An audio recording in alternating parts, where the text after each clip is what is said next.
I just want to go ahead and thank WandaVision for being the show that proves to my father that it was justifiable for me to stay up at night as a kid and watch Nick at Night. Okay? Who's laughing now, Pops? I guess they are! WandaVision finally has premiered on Disney+. We have the first 2 episodes diving us back into the world of the MCU. First piece of content we've gotten from them after a whole year of going dry, cold turkey. What I'm going to be doing here for you guys is breaking down the first 2 episodes of WandaVision. I'll be recapping the Marvel shows every Friday once they premiere here. And man, do we have a lot of juicy Easter eggs, theories, and speculation on what the hell is going on with this show. But as I go ahead and do that, also don't be forgetting to leave me your thoughts, your theories, your opinions on the first 2 episodes of WandaVision. Are you liking this direction for the MCU? Do you think it's a little awkward and weird and you don't understand it? Really curious to see how some of you who didn't grow up watching Nick at Night or sitcoms feel about these first 2 episodes, because man, they was heavy on them cheesy jokes, okay? You thought I was cheesy. But now diving into the first episode of WandaVision, I really thought we were going to get some sort of setup or a little transition into this world of why things are black and white and how everything is happening inside this universe where Wanda and Vision are trapped in a sitcom reality. But the show is dead set on keeping the mystery alive and having the viewer guessing to what exactly is happening. And while we're wondering what exactly is going on, we are thrown into this sitcom reality that I really did dig. It was such a refreshing change of pace for the MCU, and I thought the dynamic between Wanda and Vision in this kooky little world that really resembles something of the early days of television, the I Love Lucy era, was done in such a great way. And even the premise of the little fake show that they're in right now, where Wanda and Vision, 2 superheroes moving into the suburbs, just wanting to blend into society and live normal lives and keep that secret, is a premise that you could easily see happen back in the days of television. Something similar with it with the show Bewitched, where it was literally a witch hiding in society trying to live a normal life, or something like Alf, where it's a family hiding an alien and also just trying to live a normal life. They captured that perfectly. The added touches also of having an actual live studio audience there, because if you didn't know, the first 2 episodes were actually recorded with real people reacting to what was happening in these episodes. So every time you hear someone laugh, awe, or gasp, those are real people behind the camera and not audio recordings on someone's flash drive at the Marvel Studios lot. But with the scenario our characters are put in for the first episode, it deals with a mysterious date on the calendar where both of them have a misunderstanding to what exactly is the meaning of a heart set on August 23rd. Vision, going to work later, finds out it's an abbreviation for his boss, Mr. Hart, who even right here we have to stop and take a look at some of the clues that the show is throwing at us, where Vision is really questioning, what exactly am I doing here? What work am I providing to this place? And everyone around them just kind of laughing it off. Although that might seem just like a joke, when we pair that up with later in the episode where Wanda, who confused the date with being their anniversary and setting up a real sexy evening for the two, when the couple is questioned about their home life, where they come from, how they ended up together, they are clueless, and the show starts to take a really dark, uncomfortable turn that I thought was amazing. This right here, I think, is an obvious clue that while Wanda might be in control of this new reality and whatever is surrounding her, as given in the second episode that we'll dive into next, there seems to be a third party that is controlling Wanda and having her placed in this world, and whoever this person is really trying to pick out information from Wanda and Vision for who knows what reason. The clue of who this overall villain could be doesn't come until the second episode, but before getting to that, we have to talk about the little Easter eggs involving the commercials in these episodes. Really another great touch of what they decided to do here, where in between the episode they throw in a random commercial that fits with the MCU, and it's product placement for a toaster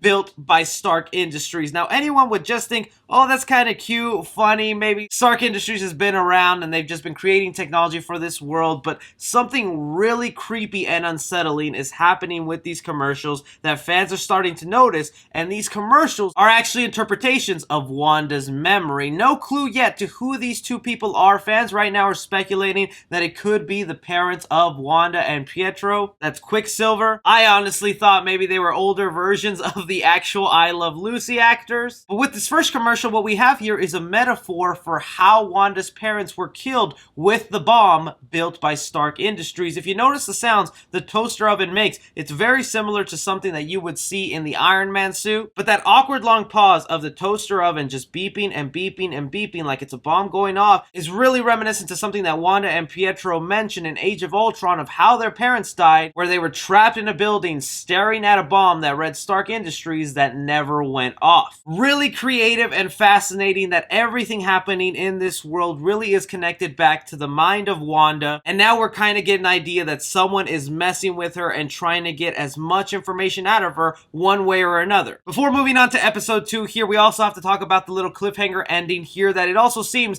the agents of S.W.O.R.D., which right now in the MCU is the replacement for S.H.I.E.L.D. in the universe, since at this time, remember, S.H.I.E.L.D. no longer is a thing because it was infiltrated by Hydra. It's now more of a private organization working in the background, and S.W.O.R.D. is more of the public government agency taking care of all these things. One thing to know about S.W.O.R.D. in the Marvel Cinematic Universe, they went ahead and changed the name for the MCU as opposed to what it is in the comic books. In the comic books, S.W.O.R.D. is more the space division of S.H.I.E.L.D., where they handle extraterrestrials and anything dangerous going on outside of the atmosphere of Earth. So instead of it being named Sentient World Observation and Recon Division, in the MCU, it's worded as Sentient Weapon Observation Recon Division. And again, here Marvel is throwing clues at us to what we could be seeing with the retitle of Sentient Weapons. The word sentient being something living, we are dealing with a sentient weapon, a living weapon of Wanda and Vision. Fans are theorizing that this division could also be responsible for the X-Men, with something like the Weapon X program having a sentient weapon, Wolverine, being created. But really the thing that everyone's missing is this agency of S.H.I.E.L.D. is some evil podcasters. I mean, they got a roadcaster right there. Everyone knows those are for podcasters. What you doing with one? But on a serious note, it's kind of intriguing and a great reveal that this agency is able to monitor what is happening through an actual monitor, ingesting the events of WandaVision through a sitcom the same way the audience is. But moving over to episode 2 of WandaVision, where we move slightly forward into a new era of television. Still really surprised they went with a second black and white episode, and I can totally understand if some people who aren't familiar with sitcoms and weren't liking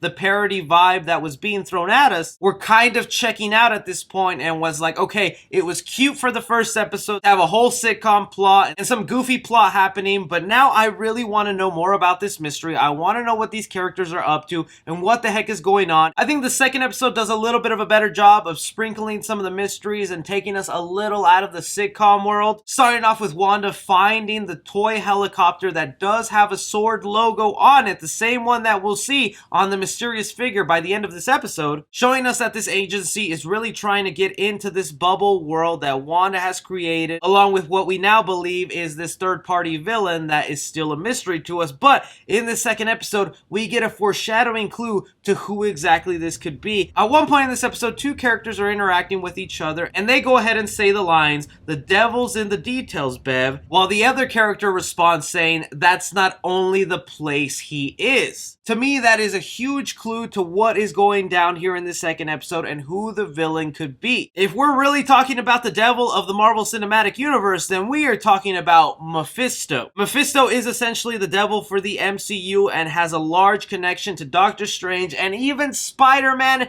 himself. And we've already heard from people involved in this show that WandaVision, Doctor Strange 2, and Spider-Man 3 are all loosely a connected story that has a three-story arc. Mephisto the devil could be the one who manipulated Wanda in this situation and is keeping her prisoner in this world that she is able to control to an extent, as we see from her rewinding time once the beekeeper comes out of the ground and looking back at them, which I might add, what a powerful, amazing moment that Wanda stares at this guy and just says no and goes back to Vision in that happy lifestyle. Could Wanda actually know she's being manipulated into this world and does not care because it's one of the only ways that she could have Vision back in her life? Because to me, it's also really romantic and heartbreaking that she's getting pregnant, that they're about to start this family. She could be letting this person take advantage of her because she is gaining something out of it. But speaking of Wanda being pregnant, we also have characters all throughout this episode chanting the phrase, "for the children," which I don't know, came off very culty to me. And we know WandaVision is going to be introducing the kids that Wanda and Vision have in the comic books. That's Wiccan and Speed. Could the overall plan be to have these kids be born as a sacrifice or part of some other plot for Mephisto to have a host body in? Still, getting before to who I think the other possibility for the second villain could be, we have to talk about the commercial that they gave us for the second episode. And with this one, it deals with the same two people from the first commercial advertising a watch with a Hydra logo on it. Now again, that would be the clear-cut Easter egg that a lot of general audiences would notice, but now that we know these commercials are sort of windows into Wanda's memories and things that have happened to her past, this second commercial seems to be the memory of when she was experimented on by Baron von Strucker, which is the brand name of the watch here. And even if you look at the background, it kind of resembles a cage here, much to like how her and her brother were trapped in cages as they were getting their powers. Again, just what a dark turn that this show takes when you see something that seems happy-go-lucky, normal, fun little Easter egg,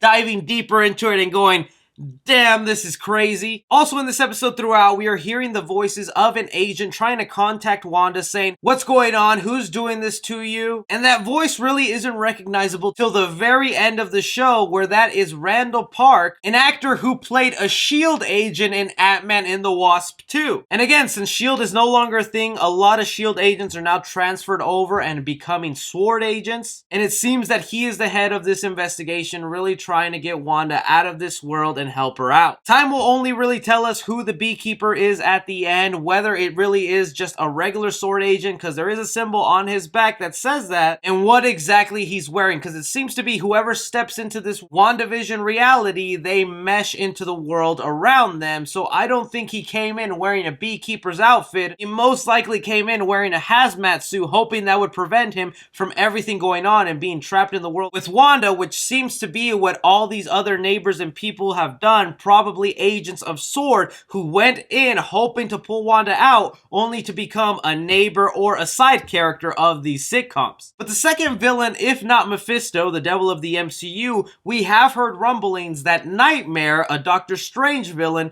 is set to be the villain for his movie in the Multiverse of Madness. And since we know Wanda has already been confirmed to be part of Doctor Strange 2, it could be that Nightmare is being set up in WandaVision and then later explored in Doctor Strange Multiverse of Madness. I mean, even look at the description for what the power ability for Nightmare is, which is Nightmare is an entity who rules Dream Dimension. He also has the ability to draw power from the psychic energies of the subconscious minds of dreaming beings. So if this villain is all built off draining psychic energy from his victims, what happens when a villain like Nightmare drains the energy of someone already powerful in the psychic with someone like Wanda? That would really be able to create this world. Also, I want to say the only thing I hate about this show so far, those damn credits are like literally like 30% of each episode is credits, man. Like, did anyone else pause and go like, oh, okay, credits, the show's ending, whatever. And then you look at that bar and you just have this gigantic space of like, that's all credits? I totally understand that these Marvel shows are probably expensive and they only have so much money per episode, but man, that's a long time for credits. But be sure to leave me your thoughts on the first 2 episodes of WandaVision. What are your theories and thoughts? Who do you think is behind Wanda being controlled here? Do you think it's all Wanda? How do you think the show will end? Where do you think it's taking us? Are there any Easter eggs in there that I missed? Anything and everything, go ahead and leave your thoughts down below. Don't forget to like and subscribe. Follow me on Twitter at 3C Film Review. As always, I'm Chris. Take care.